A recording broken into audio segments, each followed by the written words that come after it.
Prince Harry gave a glimpse inside what appears to be his new LA home as he video-called carers back in the UK who are looking after seriously ill children.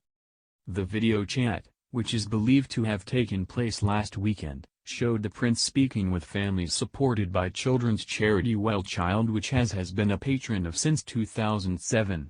He spoke with two parents, a specially trained nurse and the head of Well Child, to find out how they were coping amid the current pandemic. The Duke said, "There's a lot of positives that are happening at the same time, and being able to have family time, so much family time that you almost think, do I feel guilty for having so much family time?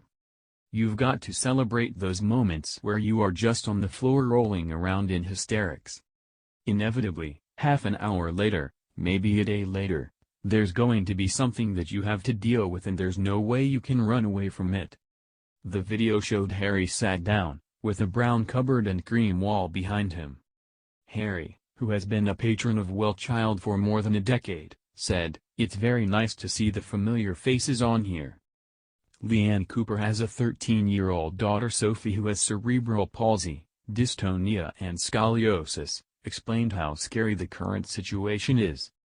Ms. Cooper said, Sophie, does need a high level of care and we need to give her that.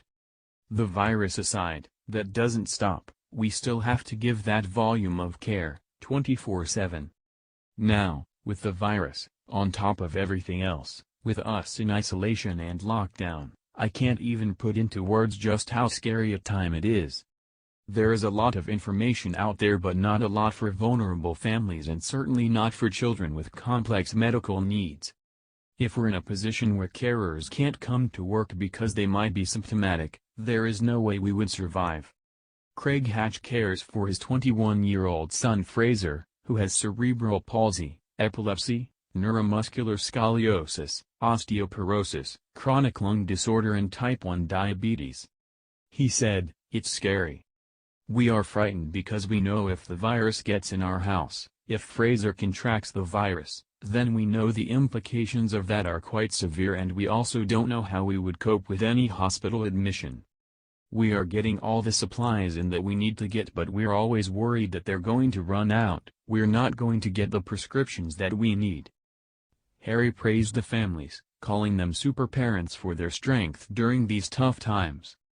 "The resilience and the strength that you guys have is absolutely incredible," he said. "You must never, ever, ever, ever forget that. Of course, there are going to be hard days, I can't even begin to imagine how hard it is for you guys. Having one kid at 11 months old is enough," Harry said of his young son Archie, who will be turning 1 in May. Well Child Chief Executive Colin Dyer, who was part of the conversation said, "A lot of families are finding it difficult getting themselves included on vulnerable lists. These families are always isolated and hidden. Now they are more isolated and more hidden than ever before. Getting recognition that they are among the most vulnerable people that we've got in this country is really tough because the focus just doesn't seem to be on families like this."